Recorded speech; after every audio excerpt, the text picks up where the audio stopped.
What if Hollywood tried making these alien movies today? Half would be softened, over-explained, or buried under safe studio notes. These films were strange, adult, practical, ugly, political, and sometimes completely fearless. They did not treat outer space like a theme park.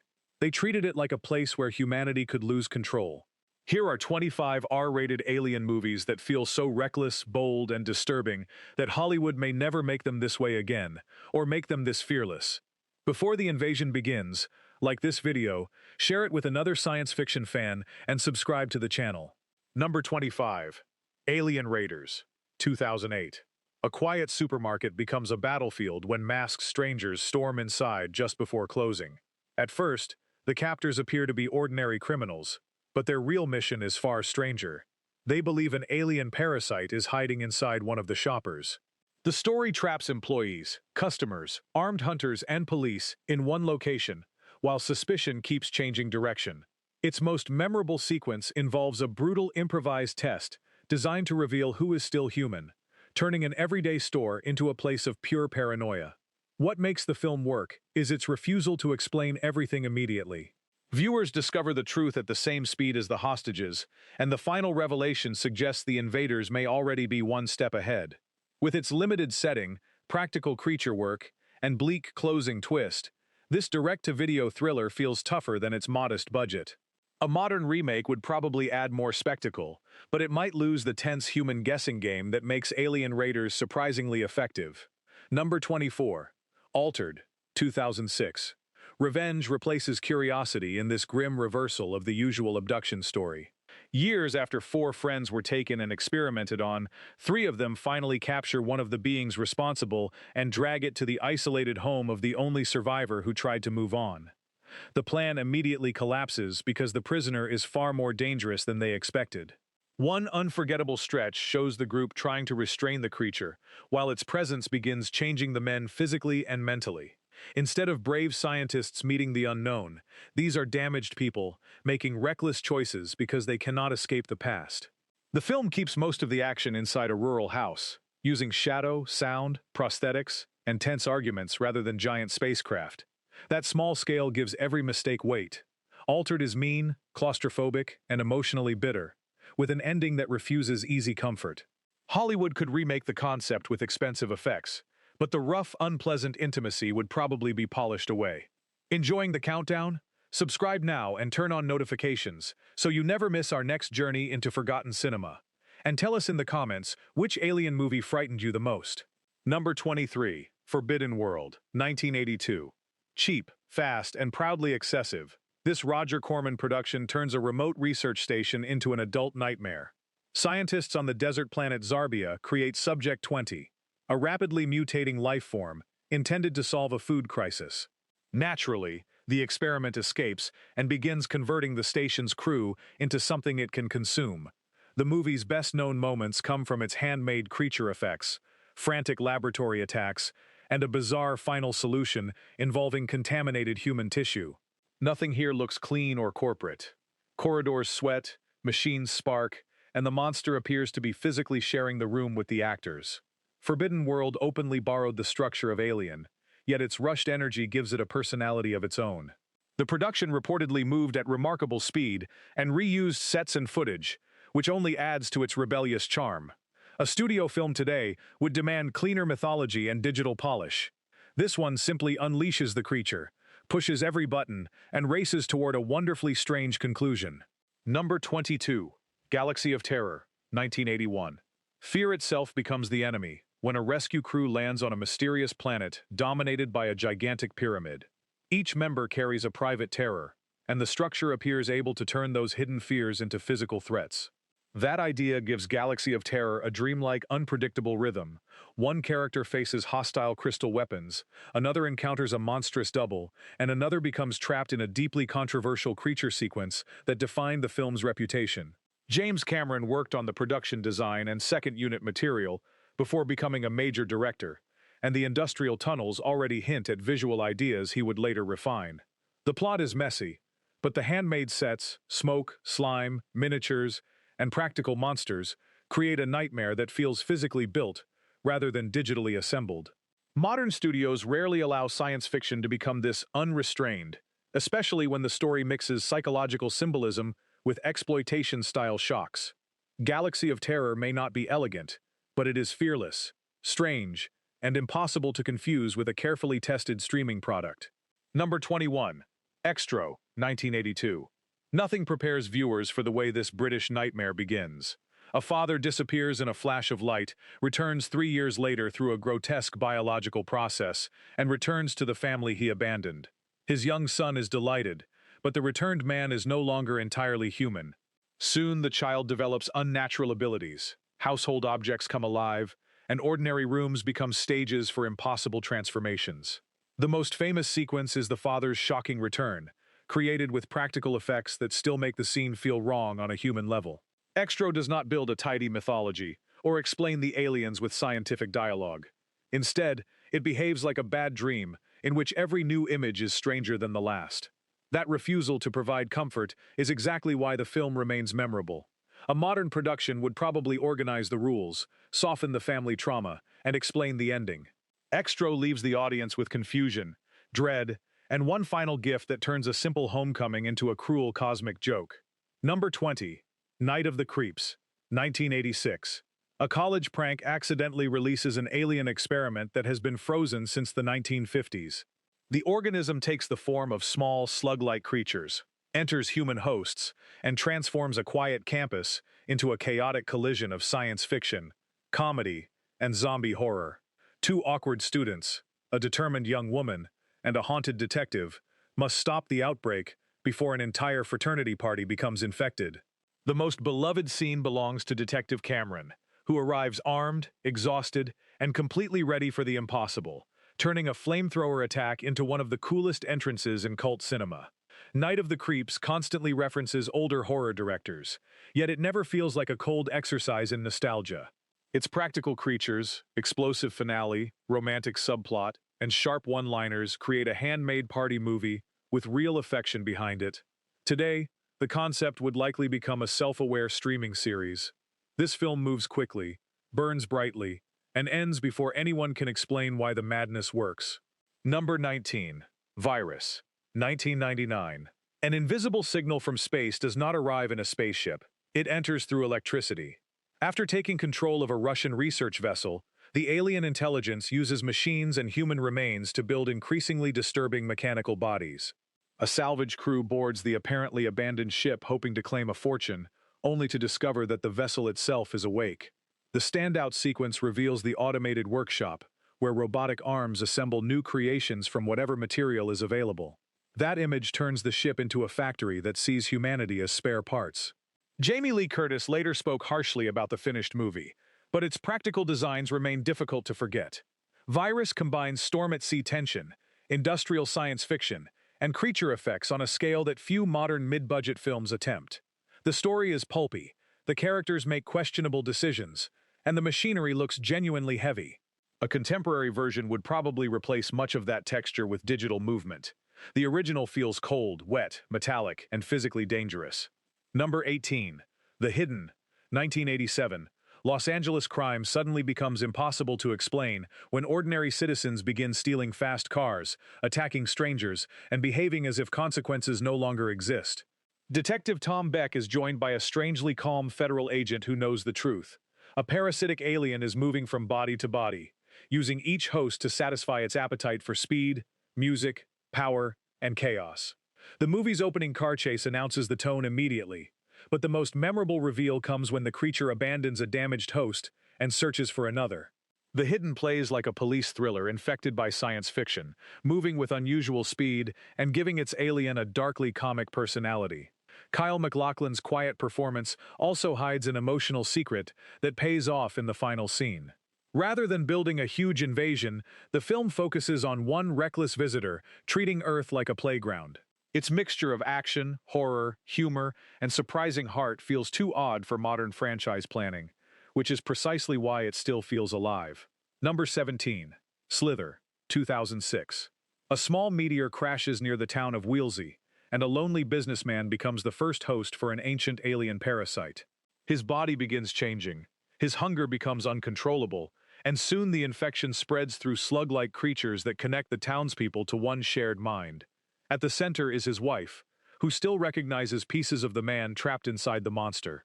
One famous sequence turns a quiet bathtub into a sudden attack, while another sends an infected deer crashing through a police station. James Gunn balances disgusting practical effects with romantic sadness and ridiculous comedy, making the invasion feel both enormous and strangely personal. Slither failed to become a major hit, yet its mixture of handmade creatures, adult jokes, emotional sincerity, and B-movie energy later became central to Gunn's style. A modern studio might accept the humor or the monster spectacle, but probably not the uncomfortable combination of both. This film wants viewers to laugh, recoil, and feel sympathy during the same scene. Number 16. The Faculty, 1998. High school becomes the perfect place for an invasion because nobody believes students when they say the adults are acting strangely. A mismatched group discovers that teachers and staff have been replaced or controlled by water-dependent alien parasites. The teenagers must decide who is infected while hiding inside a building where every authority figure may be part of the same mind. The standout scene places the group around a table for a tense homemade test, turning friendship into suspicion as each person proves whether they are still human.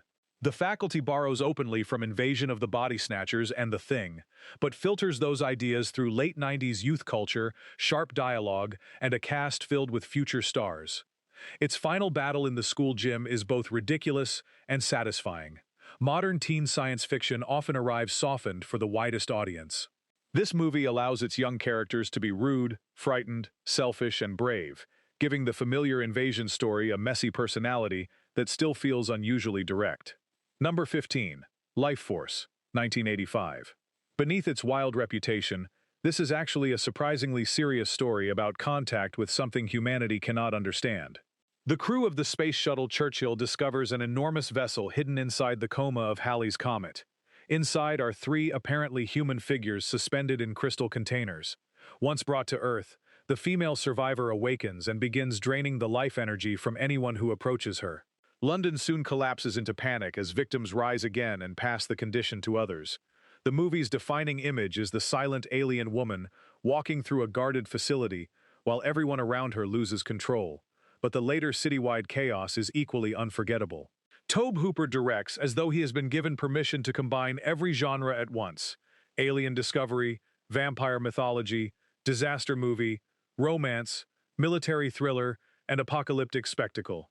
The practical effects escalate from glowing energy transfers to crowds of shriveled bodies and a giant column of light above London. Life Force is excessive, expensive, and completely sincere about its impossible story. A modern studio would likely reduce the adult material, simplify the mythology, and turn the aliens into conventional villains. This film remains fascinating because it refuses to choose between elegance and madness. Number 14. Attack the Block, 2011. The first attack happens so quickly that the audience barely has time to understand the creatures. A meteor falls into a South London neighborhood, and a group of teenagers kills the small alien that emerges. Then the sky answers by sending larger, darker predators covered in glowing teeth. The young residents of the tower block realize the creatures are following something they carry, forcing them to defend the same community they often treated carelessly. The most memorable sequence sends the gang racing through narrow streets on bicycles and motorbikes, while the almost featureless aliens chase them through smoke and darkness. What begins as a fast creature feature gradually becomes a story about class, fear, responsibility, and how society judges young people before learning who they are. John Boyega's Moses starts as a threatening figure and slowly becomes the person willing to risk everything for the block. The practical suits, limited lighting, and simple creature design make the aliens feel unlike polished digital monsters. Attack the Block is funny, angry, energetic, and politically aware without pausing for speeches. A larger remake might add military battles and world-ending stakes, but that would destroy the local identity. This invasion matters because it happens on one estate. To people, cinema usually leaves in the background. Number 13. Pitch Black, 2000. A transport ship carrying settlers crashes on a desert planet under 3 blazing suns. Among the survivors is Richard B. Riddick, a dangerous prisoner with surgically enhanced eyes that allow him to see in darkness. At first, everyone believes he is the greatest threat. Then an eclipse begins, covering the planet in night and releasing flying predators that have been hiding below the surface. The famous early reveal shows bones and abandoned structures that prove the creatures have destroyed life here before. Later, Riddick moves through total darkness, while the others depend on failing lights and his uncertain loyalty. Pitch Black succeeds because it turns a limited budget into atmosphere. The planet feels enormous, yet the story remains focused on a small group making bad decisions under pressure. Riddick is not softened into a traditional hero. He helps when survival, curiosity, or a personal code pushes him to act. The alien creatures are frightening, but the deeper tension comes from wondering whether the humans will betray one another first. Modern franchise filmmaking eventually expanded Riddick's universe, but this first film is leaner and harsher. It does not pause to promise sequels. It simply removes the light, releases the predators, and watches morality become another survival tool. Number 12. Life. 2017. Discovery becomes a trap aboard the International Space Station when scientists receive a soil sample from Mars containing a dormant single-celled organism. They revive it, name it Calvin, and celebrate what appears to be proof of extraterrestrial life. The celebration ends when the organism adapts, grows, and demonstrates that every cell can function as muscle, nerve, and brain. One of the film's most upsetting scenes occurs inside the laboratory glove box, where Calvin calmly studies the scientist trying to control it, before proving how powerful it has become. From there, the station turns into a sealed maze with nowhere safe to hide. Life is built around professional people following understandable procedures and still losing control. Each attempt to contain the creature teaches it something new. The weightless setting makes ordinary escape difficult, while damaged systems slowly remove oxygen, communication, and hope. The final sequence uses 2 escape capsules and a cruel piece of visual misdirection, delivering an ending far darker than most studio science fiction. A modern alien film often protects the possibility of a franchise hero. This one treats the entire cast as vulnerable and allows intelligence itself to become terrifying. Calvin does not hate humanity. It simply survives more efficiently than humanity does. Number 11. Under the Skin. 2013. Nothing in this film behaves like a normal invasion story. An alien wearing the appearance of a woman drives through Scotland, speaks to isolated men, and leads selected strangers into a black, liquid space where their bodies are quietly harvested. The scenes were partly filmed among real people, giving many street encounters an uneasy naturalism. The most famous visual shows a victim walking into darkness while sinking beneath a mirror-like floor, unaware that his body is being emptied. It is simple, silent, and far more disturbing than a loud attack. Gradually, the visitor begins noticing human behavior rather than merely copying it. She studies faces, attempts to eat cake, receives kindness, and becomes curious about the body she wears. That curiosity creates the tragedy. Under the Skin refuses to explain who sent her, how the Black Chamber works, or what larger mission exists. Micah Levi's score and Jonathan Glazer's cold images turn ordinary roads, shops, and beaches into alien landscapes. A studio version would probably add dialogue, history, and a clear villain. This film trusts silence and ambiguity. Its alien becomes most vulnerable at the exact moment she moves closest to humanity, leaving viewers with sympathy, fear, and no comfortable explanation. Number 10. Annihilation. 2018. A rescue mission enters a region where the laws of biology are being rewritten. After her husband returns from a classified expedition in a dying condition, biologist Lena joins a new team traveling into the Shimmer, an expanding zone created by something that arrived from space. Inside, plants grow in human shapes, animals carry mixed genetic traits, and time becomes unreliable. The most famous sequence involves a mutated bear that uses a human voice to lure the group, turning sound itself into a weapon. Yet the film's strangest moment comes later, when Lena encounters a mirrored figure that copies her movements before forming an identity of its own. Annihilation is not really about defeating an alien. It is about change, self-destruction, grief, and the frightening possibility that transformation has no moral purpose. The Shimmer does not invade like an army. It refracts everything it touches. Alex Garland fills the movie with beautiful landscapes and deeply unsettling practical digital hybrids, then ends with a lighthouse sequence that feels closer to experimental cinema than blockbuster storytelling. A safer production would explain the organism and provide a clean victory. This film leaves its characters altered, and its audience uncertain whether humanity survived, evolved, or quietly became something else. Number 9. The Blob, 1988. Small-town safety disappears the moment a meteorite lands near Arborville.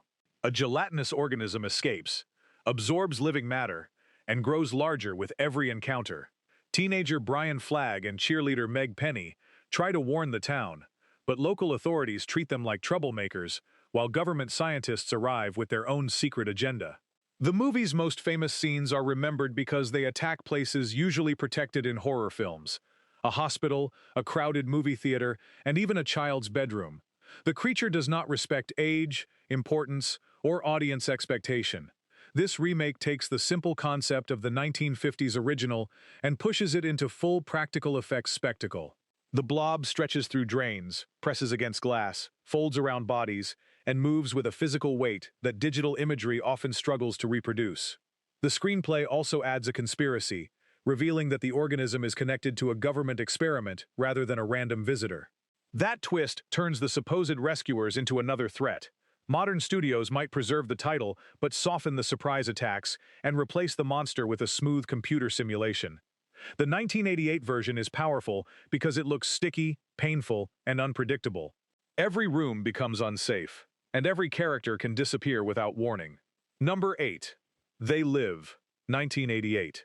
A homeless construction worker named Nada discovers that the world has already been conquered. Special sunglasses reveal hidden commands printed across advertisements, magazines, money, and television screens. They also expose the wealthy-looking aliens living among ordinary people and using media to keep society obedient. The famous reveal is unforgettable. Bright city streets suddenly become a black-and-white landscape filled with words such as obey and consume. Another legendary sequence is the extended alley fight between Nada and Frank, a battle that lasts because one man simply refuses to put on the glasses. They Live is an alien movie, an action film, a comedy, and a furious political cartoon. John Carpenter does not hide the message behind elegant symbolism. The invaders cooperate with human elites, reward submission, and treat Earth as a business opportunity. Roddy Piper's blunt performance makes Nada feel like an ordinary man who has accidentally seen the machinery behind reality. The effects are deliberately simple, but the idea remains powerful because the film understands that control does not always arrive with spaceships. Sometimes it arrives through comfort, advertising, and distraction. A modern studio might smooth the politics until everyone could agree with them. They Live works because it is loud, specific, and completely willing to offend the comfortable. Number 7. Species, 1995. Humanity creates its own disaster after scientists receive an extraterrestrial DNA sequence and combine it with human material. The result is Syl, a rapidly growing hybrid who escapes the laboratory and enters Los Angeles searching for a mate. A government team made up of scientists, soldiers, and a psychic tracks her, but Syl learns quickly, changes appearance, and uses human desire against the people hunting her. The movie's signature moments come from H.R.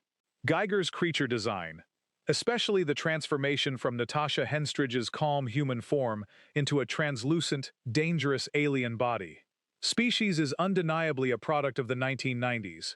Glossy, adult, sensational, and built around fears of genetics, attraction, and uncontrolled evolution. Yet the story gives Syl a strange sadness. She has instincts but little understanding, intelligence but no childhood, and enormous power without a moral framework. Her pursuers describe her as a threat, while repeatedly demonstrating their own selfishness and confusion. A current studio version would likely turn the concept into cleaner action, or remove the uncomfortable adult themes entirely. The original remains memorable because it mixes expensive science fiction with exploitation film boldness. It is not subtle, but its practical effects, creature design, and uneasy sympathy for Syl give the chaos more personality than its reputation suggests. Number 6. Prometheus, 2012. A star map found across ancient human cultures leads the crew of the Prometheus to a distant moon, where archaeologists Elizabeth Shaw and Charlie Holloway hope to meet the beings who created humanity. Instead, the explorers discover a silent installation filled with preserved bodies, black biological material, and evidence that their supposed creators were preparing something catastrophic. The movie's most famous sequence traps Shaw inside an automated medical chamber as she performs an emergency procedure on herself while the machine repeatedly insists it is not designed for her. The scene is tense because technology remains calm while the human inside it is desperate. Prometheus uses the structure of an alien horror film to ask enormous questions about creation, faith, parents, and the cruelty of meeting one's maker. Michael Fassbender's android David watches humans with fascination and resentment, quietly pushing the mission toward disaster. The characters sometimes behave recklessly, but the film's images are extraordinary. The engineer's chamber, the giant stone head, the collapsing ship, and the final birth of a familiar creature. Today, major franchises often answer mysteries immediately to protect audience satisfaction. Prometheus does the opposite. It opens doors, refuses certainty, and leaves its survivors with even more dangerous questions than they had at the beginning. Number 5. District 9, 2009. A giant spacecraft appears above Johannesburg, but the beings inside are not conquerors. They are starving refugees who are removed from their ship and confined to a militarized settlement called District 9. Years later, government contractor Wikus van der Merwe is assigned to relocate them. During the operation, he is exposed to alien biotechnology and begins transforming, making him valuable to the weapons company that employs him. The famous laboratory sequence shows corporate doctors treating Wikus less like a patient than a piece of equipment, forcing him to operate alien weapons while he begs them to stop. District 9 turns an alien story into a harsh examination of segregation, bureaucracy, exploitation, and the language people use to make cruelty sound official. The documentary-style opening makes the impossible situation feel like televised news. Sharlto Copley's Wikus is not a noble hero. He is selfish, frightened, and prejudiced until his own body places him among the people he helped oppress. The final action is large, but the emotional center remains his promise to return home. A safer blockbuster might make the aliens inspirational visitors and Wikus instantly likable. This film allows everyone to be compromised. Its political anger, nervous humor, body transformation, and tragic ending still feel unusually risky for a major science fiction release. Number 4. Predator, 1987. An elite rescue team enters a Central American jungle expecting human enemies and gradually realizes something invisible is hunting them for sport. Dutch and his soldiers are powerful, experienced, and armed for war, yet their weapons mean little against a creature that sees heat, moves through trees, and studies its targets before attacking. The movie's most famous moment may be the team firing endlessly into the jungle after spotting movement, destroying the landscape without knowing whether they hit anything. Later, Dutch covers himself in mud, hides his body heat, and turns the final confrontation into a primitive duel. Predator begins like a muscular military action film and slowly removes every advantage associated with that genre.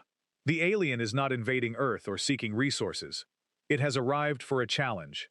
That simple motive gives the creature intelligence, ritual, and personality without long explanations. Stan Winston's practical suit, the clicking sound design, the thermal viewpoint, and the jungle photography make the hunter feel physically present. Modern versions often expand the mythology, add teams of creatures, or explain their society. The original understands that mystery creates power. It gives viewers just enough information to recognize a code, then leaves the rest hidden behind the mask. The result is lean, brutal, and almost mythic. Number 3. Aliens, 1986. 57 years after surviving the Nostromo, Ellen Ripley is asked to return to the planet where her crew first encountered the alien species. A human colony has gone silent, so she joins a squad of colonial marines who arrive with confidence, advanced weapons, and no understanding of what waits below the settlement. Their first major encounter inside the processing station turns military certainty into panic as creatures attack from walls, ceilings, and darkness. But the defining sequence comes at the end, when Ripley steps into a power loader and faces the alien queen to protect Newt. Aliens changes the genre without betraying the original. James Cameron transforms a haunted house story into a war movie, yet keeps Ripley's trauma at the center. She does not return because she wants adventure. She returns because the nightmare has already taken over her life. The Marines are funny and memorable, but their equipment fails, their command structure collapses, and survival depends on cooperation rather than firepower. Practical suits, miniatures, rear projection, full-scale sets, and the enormous queen puppet create action with real weight. A modern sequel might rely on endless digital swarms. Aliens makes every creature count, every corridor feel dangerous, and every rescue feel earned. Number 2. The Thing, 1982. Isolation becomes unbearable at an Antarctic research station after a dog arrives from a neighboring camp. The animal is actually a shape-shifting extraterrestrial organism capable of absorbing and perfectly imitating any living being. Once the researchers understand what it can do, every conversation becomes a test, and every friendship becomes a possible trap. The most famous effects sequence begins when a doctor tries to revive a collapsed man with a defibrillator. The patient's chest opens like a mouth, destroying the doctor's arms before the body transforms into a series of impossible creatures. The later blood test scene creates equal tension with far less movement. The Thing is terrifying because the monster does not merely attack people, it destroys the idea of trust. R.J. MacReady can burn a visible creature, but he cannot know whether the person standing beside him is still human. Rob Bottin's practical effects refuse one fixed design, suggesting the organism remembers every life form it has absorbed. John Carpenter surrounds those images with silence, wind, darkness, and Ennio Morricone's minimal score. The ending leaves two survivors watching each other beside a dying fire, with no proof that either can be trusted. Modern studio horror often explains the final answer. This film knows uncertainty is the final monster. Number 1. Alien, 1979. A commercial towing crew wakes from hypersleep because their ship has intercepted a signal from an unknown planet. They expect routine work and discover a massive abandoned vessel, a fossilized pilot, and a chamber filled with eggs. When one crew member is attacked, company rules are ignored, and the organism is brought aboard. The famous dinner sequence begins with laughter and relief before a small creature violently emerges, turning an ordinary meal into one of cinema's most shocking reversals. From that moment, the Nostromo becomes a dark industrial maze where the crew is hunted one by one. Alien changed science fiction by making space feel dirty, corporate, and indifferent. These are workers worried about pay, orders, and getting home, not heroic explorers. H.R. Giger's creature design is both mechanical and biological, while Ridley Scott reveals it through fragments, shadows, and sudden movement. Sigourney Weaver's Ripley survives because she respects procedure, questions authority, and adapts when everyone else fails. The revelation that the company considers the crew expendable makes the human system nearly as frightening as the alien. Modern blockbusters often explain monsters, announce universes, and protect recognizable heroes. Alien offers no safety. It gives viewers silence, machinery, an unknowable organism, and the cold fact that profit may value the specimen more than human life. These 25 movies prove that alien cinema was strongest when filmmakers were allowed to be strange, political, frightening, and imperfect. Some used massive sets. Others survived on smoke, rubber, and imagination. But everyone took risks that modern studio filmmaking often avoids. Which entry deserves the number 1 position, and which forgotten R-rated alien movie should have made the list? Share your choice below. Then like the video, subscribe, and return for another journey into cinema's darkest corners with us again.